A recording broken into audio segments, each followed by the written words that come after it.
जी प्यार से कहना।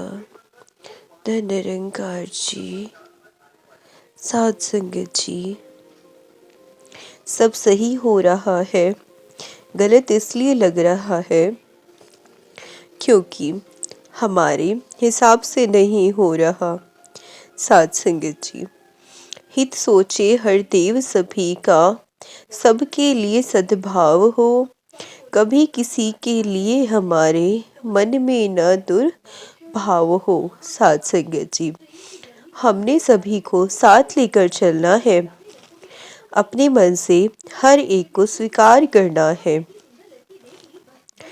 हम सबके ऐसे ही शुभ भाव बने रहें और अपनी ज़िंदगी संवारते चले जाएं। इस साल में जहां दातार सभी को तन मन धन के सुख दे रहे, वहीं सभी का स्वास्थ्य ठीक रहे और सभी अपने जीवन को ज़्यादा बेहतर कर सके। साध संगत जी, सुनी हुई बात पर भरोसा सोच समझ कर करना चाहिए, क्योंकि कोई भी व्यक्ति आपको कभी भी वो बात नहीं सुनाएगा जिसमें वह सब शामिल हो और वो बात आपको पसंद नहीं आने वाली है। साध संगत जी, सत्संग में कभी भी बोलने के भाव से नहीं जाना चाहिए कि हमारा नाम आएगा। हम विचार करेंगे, हम गीत कविता बोलेंगे। साध संगत जी, अगर हम बोलने गीत गाने के भाव से जाएंगे तो ध्यान हमेशा सेक्रेटरी पर होगा कि कब हमारा नाम आएगा, मुझे बुलाया जाएगा। साध संगत जी, हमारा ध्यान सत्संग सुनने की बजाय अपनी बारी आने के इंतज़ार में रहता है।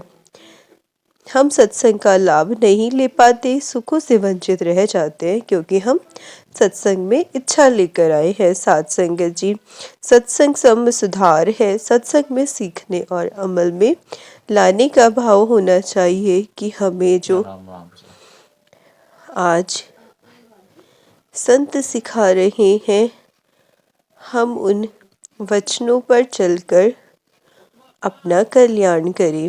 साध संगत जी, साल आते रहेंगे जाते रहेंगे, लेकिन जीवन यूं ही चलता रहेगा। बीते हुए को भूल के नया जीवन बनाना होगा। कर्मों में अपने परिवर्तन लाना होगा। कोई दुख ना हो, कोई गम ना हो, कोई आँख कभी भी नम ना हो, कोई दिल किसी का ना टूटे, कोई साथ किसी का ना छूटे। बस प्यार का दरिया बहता हो, नया साल बस ऐसा हो, सतगुर से नाता जुड़ा रहे। प्यार भरा हो जीवन ये, नया साल बस ऐसा हो, भक्ति विश्वास बना रहे। साध संगत जी, दुनिया मुआ दुख करी सुखिया, सुख को झूर दास आनंदित, हरि का दुख सुख डारा दूर। साध संगत जी, दुखी प्राणी दुख से मरता रहता है और सुखी व्यक्ति अपने सुख में जलता रहता है, पर ईश्वर भक्त हमेशा दुख सुख त्याग कर आनंद में रहते हैं। पाया कहे तो बाब रे, खोया कहे तो कूर, पाया खोया कुछ नहीं, जो का तो भरपूर। साध संगत जी, जो व्यक्ति कहते हैं कि उसने पा लिया, वह अज्ञानी है, और जो कहता है कि उसने खो दिया, वह मूढ़ और अविवेकी है। ईश्वर तत्व में पाना और खोना नहीं है, कारण वह सर्वदा सभी चीज़ों में पूर्णत्व के साथ उपस्थित है। साध संगत जी, हिंदू कहूँ तो मैं नहीं, मुस्लिम भी नहीं, मुसलमान भी नहीं,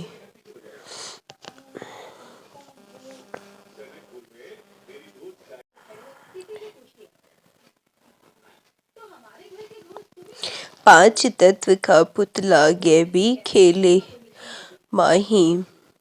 सात संगत जी, मैं ना तो हिंदू हूँ अथवा नहीं मुसलमान। इस पांच तत्व के शरीर में बसने वाली आत्मा न तो हिंदू है और ना ही मुसलमान। सात संगत जी, योगी को धैर्य कहाँ, विवेक कहाँ और निर्भयता भी कहाँ। उसका स्वभाव है निश्चय और वह स्वभाव रहित है। निस्वार्थ रिश्ते की सिलाई कभी असफल नहीं होती और जब रिश्ते में उम्मीदें बढ़ जाए तो धागे टूटने में वक्त नहीं लगता। तो जिंदगी को जी उसे समझाने की कोशिश ना कर। चलते वक्त के साथ तू भी चल, वक्त को बदलने की कोशिश ना कर। दिल खोल कर सांस ले, अंदर ही अंदर घुटने की कोशिश ना कर। कुछ बातें भगवान पर छोड़ दे, सब कुछ खुद सुलझाने की कोशिश ना कर। नाव पानी में चलती है तो कोई प्रॉब्लम नहीं होती, अगर पानी नाव में आ जाए तो प्रॉब्लम ही प्रॉब्लम है। नाव डूब जाएगी, माया मन में नहीं आना चाहिए। इसके लिए सत्संग, सेवा, स्मरण खूब करना चाहिए। सात संगत जी, अध्यात्म मनुष्य को संसार से ऊपर उठा देता है। मनुष्य का जीवन परमात्मा के इतिहास में बीतता है।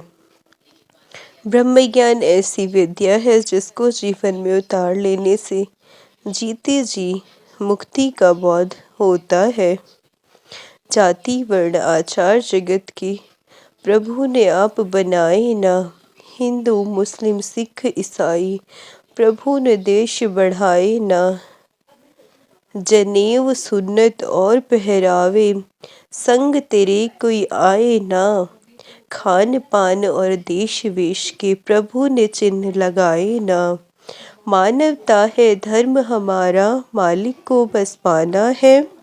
अवतार तोड़ के सारे बंधन, सतगुरु शरण में जाना है। अवतार तोड़ के सारे बंधन, सतगुरु शरण में जाना है। सात संगत जी, मानविकता लाना, विश्व बंधुत्व की स्थापना करना बहुत बड़ा कार्य है। ये सारे संतों को मिलकर लगन, मेहनत, समर्पण, सहनशीलता और ईमानदारी से इस महान कार्य को करने की ज़रूरत है। सात संगत जी, बस एक है अपना नारा, जग में हो भाईचारा। नफरत को मिटाना है, यहाँ प्यार अमन का हमने संसार बसाना है। सात संगत जी, संत महात्मा वली पीर पैगंबर जब भी दुनिया में आते हैं सबको परमात्मा से जोड़ने एवं जोड़ते हुए चले जाते हैं। सतगुरु ने ब्रह्म ज्ञान देकर हमें संत बनाया है। सबको निरंकार से जोड़ते हुए चले जाएं, सबसे पुण्य नेक काम है। आत्मा को परमात्मा से मिलाना, संतों ने बदलना है ये नक्शा कुल संसार का। नफरत की गहरी खाई में पुल बनाना प्यार का। वर्तमान में जिए, निरंकार के शुक्राने में जिए, तभी हमेशा खुश रह पाएंगे। सात संगत जी, सतगुरु से ही ज्ञान की ज्योति मिली है। जीवन की बगिया तो अभी ही खिली है। अंधियारे से भी अब नींद खुली है। भव सागर पार की नैया अब तो चली है। सात संगत जी, जीवन की सारी दौड़ केवल दूसरे से अधिक के लिए है। दूसरे से अधिक पैसा, दूसरे से अधिक पहचान, दूसरे से अधिक शोहरत, दूसरे से अधिक प्रतिष्ठा, यदि यह दूसरे से अधिक पाने के लालसा ना हो तो जीवन एकदम सरल है।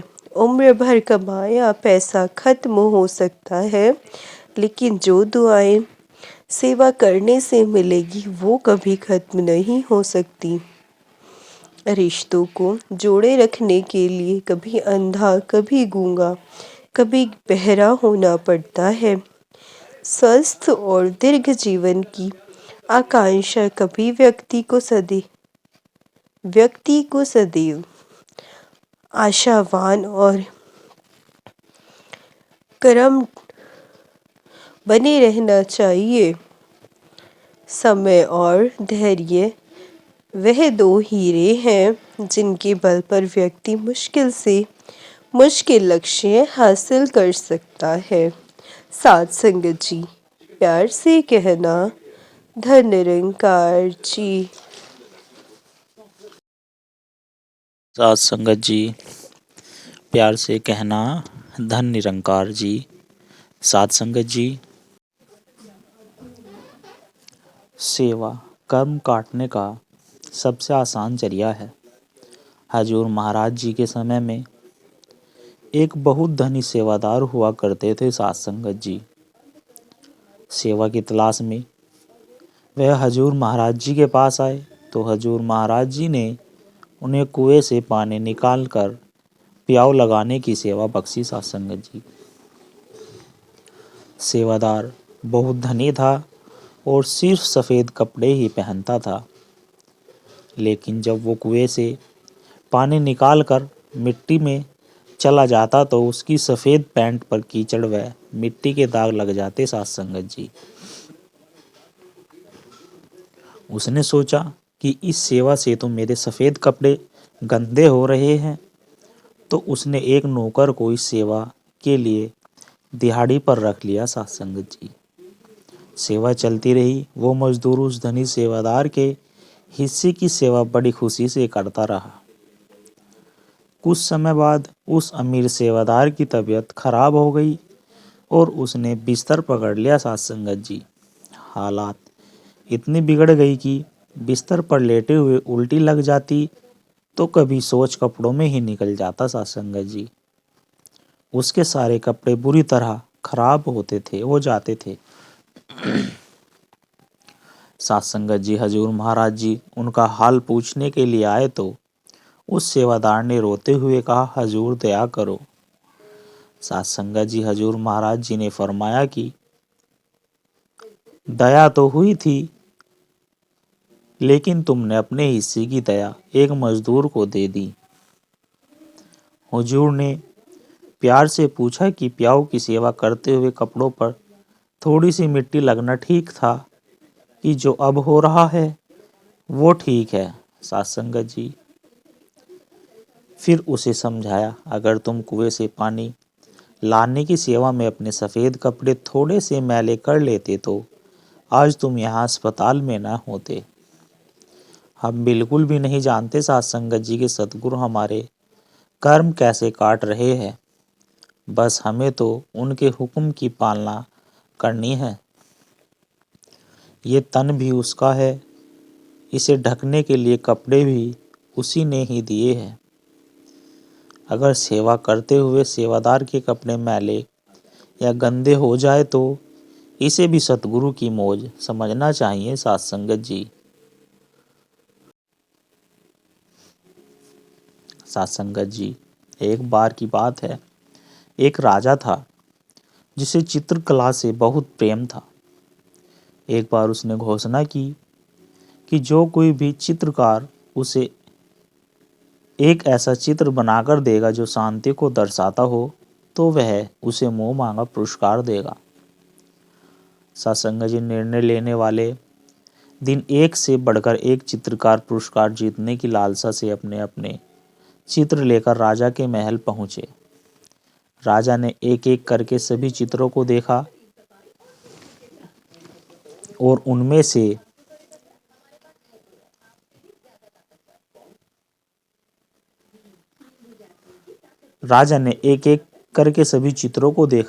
से दो चित्रों को अलग रख दिया। साथ संगत जी, अब इन्हीं दोनों में से एक को पुरस्कार के लिए चुना जाना था। पहला चित्र एक अति सुंदर शांत झील का था। साथ संगत जी,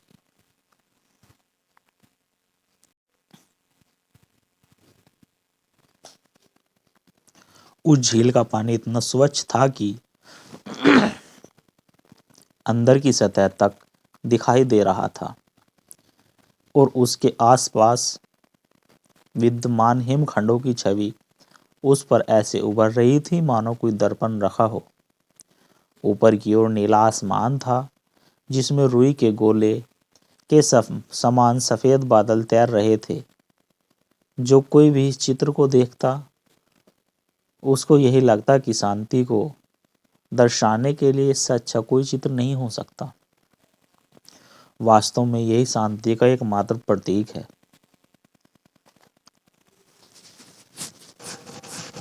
दूसरे चित्र में भी पहाड़ थे, परंतु वे बिल्कुल सूखे बेजान वीरान थे और इन पहाड़ों के ऊपर सत्संग जी घने गरजाते हुए बादल जिनमें बिजलियां चमक रही थी।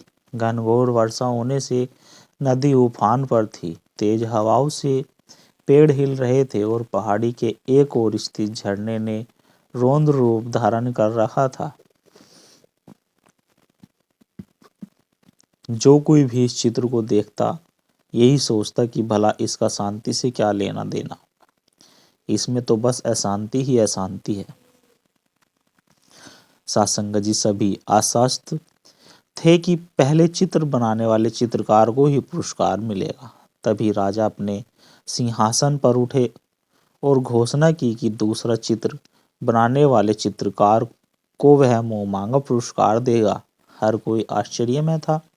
पहले चित्रकार से रहा नहीं गया। वह बोला, लेकिन महाराज, उस चित्र में तो ऐसा क्या है जो आपने पुरस्कार देने का फैसला लिया? सत्संग जब हर कोई यही कह रहा था कि चित्र ही शांति को दर्शाने के लिए सर्वश्रेष्ठ है। सत्संग जी, आओ मेरे साथ। राजा ने पहले चित्रकार को अपने साथ चलने के लिए कहा। दूसरे चित्र के समक्ष पहुंचकर राजा बोले, झरने के बाईं ओर हवा से एक और झुके एक वर्ष को देखो। उसकी डाली पर बने एक घोंसले को देखो। देखो कैसे एक चिड़िया इतनी कोमलता से, इतने शांत स्वभाव व प्रेम पूर्वक अपने बच्चों को भोजन करा रही है। सत्संग जी, फिर राजा ने उपस्थित सभी लोगों को समझाया। शांत होने का अर्थ यह नहीं है कि आप ऐसी स्थिति में हो जाओ, कोई शोर ही ना हो, कोई समस्या ही ना हो, जहाँ कड़ी मेहनत ना हो, जहाँ आपकी परीक्षा नहीं हो। शांत होने का सही अर्थ है कि आप हर तरह की अवस्था, अशांति, अराजकता के बीच हो और फिर भी आप शांत रहे, अपने काम पर केंद्रित रहे, अपने लक्ष्य की ओर अग्रसर रहे। सत्संगत जी अब सभी समझ चुके थे कि दूसरे चित्र को राजा ने क्यों चुना। सत्संगत जी, हर कोई अपने जीवन में शांति चाहता है, परंतु प्राय हम शांति को कोई बाहरी वस्तु समझ लेते हैं और उसे दूर स्थलों में ढूंढते हैं, जबकि शांति पूरी तरह से हमारे मन के भीतरी चेतना है। और सत्य यही है कि सभी दुखों, दर्दों, कष्टों और कठिनाइयों के बीच भी शांत रहना ही वास्तव में शांति है। सत्संगत जी, सत्संगत जी, बड़े प्यार के साथ कहना जी, धन निरंकार जी।